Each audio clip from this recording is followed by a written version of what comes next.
everyone, my name is Vina, aka Miss WC Reader, and welcome back to my channel. And we are already in the middle of the year. Can you believe it? So for 2023, I decided I wanted to do a video. Oh, well, I did like a series of little videos just talking about my most anticipated releases for the year. And I did them to correspond with the 12 days of Christmas. So I was looking through them to see how many of those books I've actually gotten to so far, because some of them technically have not been released yet, so it's still good. I still have time to read them, and a lot of them I had arcs for. So I decided to review and let you know what my impressions of those books have been so far. The Lies of the Ajungo was on that list, and it is a novella. And to be honest, this one just wasn't really that memorable to me. I was like thinking it was going to be so great, and then I remember it was about this boy who lived in this city that had no water, and he was trying to find water for his mother because she was dying, so he went on a quest, and then he found different people from different cities who were also missing things, and then they found out they were being told lies by their government. And yeah, it just didn't hit me the way I thought it was going to. It didn't leave a strong impression. It was like an okay story, but I didn't really get what I was supposed to get. Even when I read the author's note, I'm like, oh, I think I need to read it again because I kind of missed some stuff. So yeah, that was kind of a bust for me. And I also have When the Vibe is Right, and I enjoyed this one. It's set during Trinidad and Tobago carnival season, and where it's kind of like a enemies to lovers situation. This girl whose uncle is the head of one of the mass bands, they're having their worst year ever, and she has to reach out to this influencer she can't stand to help them try and get more publicity to save the band. And I liked it. I really enjoyed it. I thought it was sweet. I found like the rivalry to be believable. The only thing, and this thing like I noticed with Sarah Dass's debut as well, is I think that her concepts for contemporary romance work better for older characters.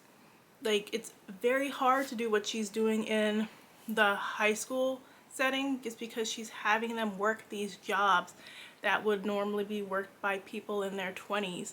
And I think there's just a lot more dynamics you can play around with when you're using people in their 20s. There's like less restrictions. So I'm really hoping that sometime soon she does adult romance, because the kids just felt a little bit older than high school. They felt like at least college age, so I wasn't totally buying them as high schoolers. Even for Trinidad, where the dynamics are a little bit different, it just like, it didn't always feel like a high school situation.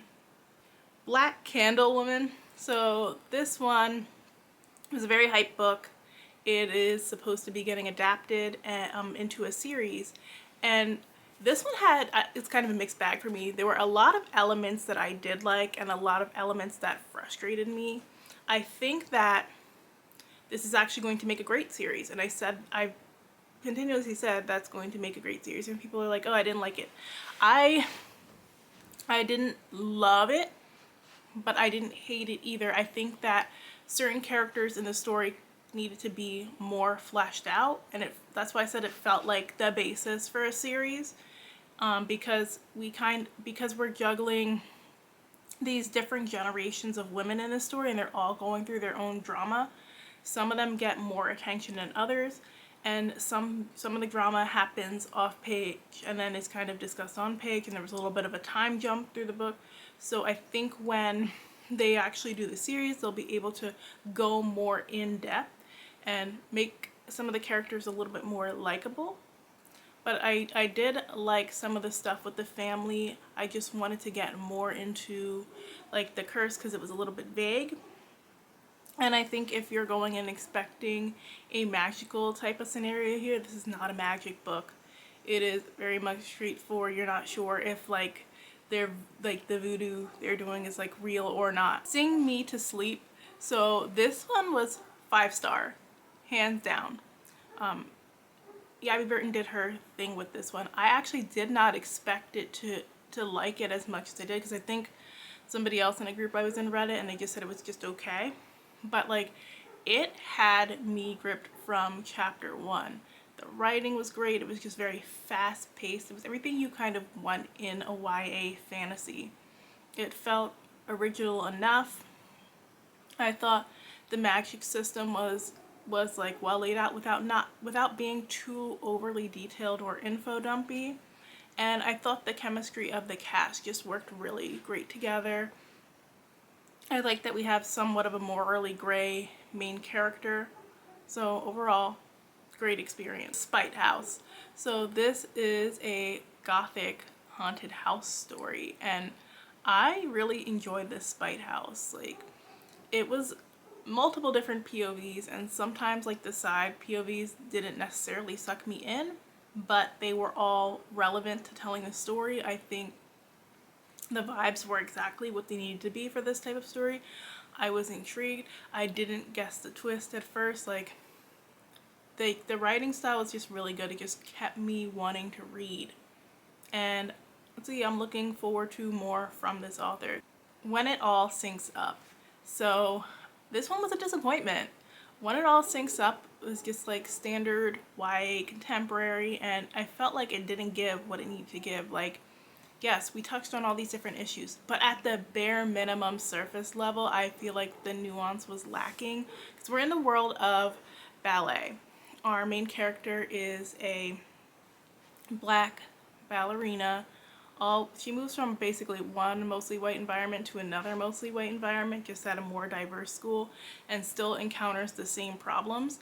And I feel like social media was kind of missing, and that would have also made a difference, because I know that there are resources online for black ballerinas where they can connect for mentorship, or just to like meet people to understand what they're experiencing in that world. She was very like closed off, all alone, had nobody to relate to.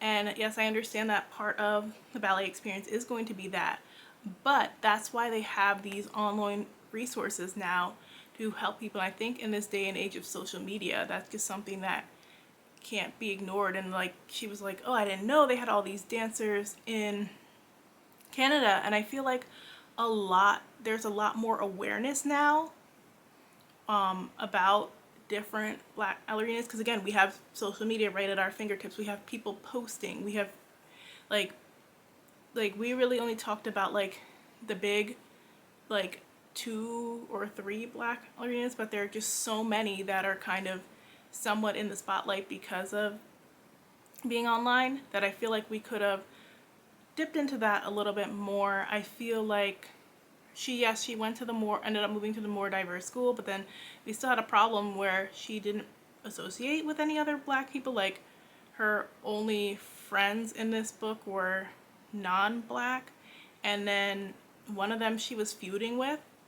And then when she finally did talk to the other black people, and they were like, yeah, we kind of understand how you're feeling, it was like way later in the book. And then like, I felt the romance was very forced, and it was very insta-lovey, but they both had their own deep issues that they needed to get over, that I just could not buy them being together. And then there was a lot going on with their parents. Like, I just felt like we could have gone deeper than we did in just so many aspects. That Selfsame Metal was like one of the last ones that I got to on the list. And that Selfsame Metal, the world was very interesting. I am not a Shakespeare buff, so there were a lot of things that definitely went over my head that I just didn't understand and I didn't catch. Like, I have read A Midsummer's Night Dream, which this is kind of inspired by, but I don't remember it that well. So there was stuff I didn't catch at first. Like, there was a twist in here that I'm still not sure if I'm really feeling. Like, it just felt very random to me. I thought there was a huge cast of characters that didn't always feel connected. I wasn't here for either of her romantic options. I liked that the character was bi and that she had both a male and female love interest, well, potential love interest, but I just don't feel like that was done well. And while we did get fairies and stuff, I felt like some of the fun was lacking a little bit. Like it could have just been a little bit more fun. It was very much serious, like we need to take them down because they're destroying our lives and blah blah blah blah. So I felt like we could have had a little bit more fun than we did. The story, like, it was still an interesting world. I'm still intrigued by book 2, but there was just some little things that could have been a little bit better in it. So those are my impressions of the most anticipated reads that I had read so far. There's still a few that I need to get to, and I will be letting you know in the second half of the year how those books are. If you like this video, make sure and hit that like button. Thanks so much for watching, and have a great rest of your day. Bye!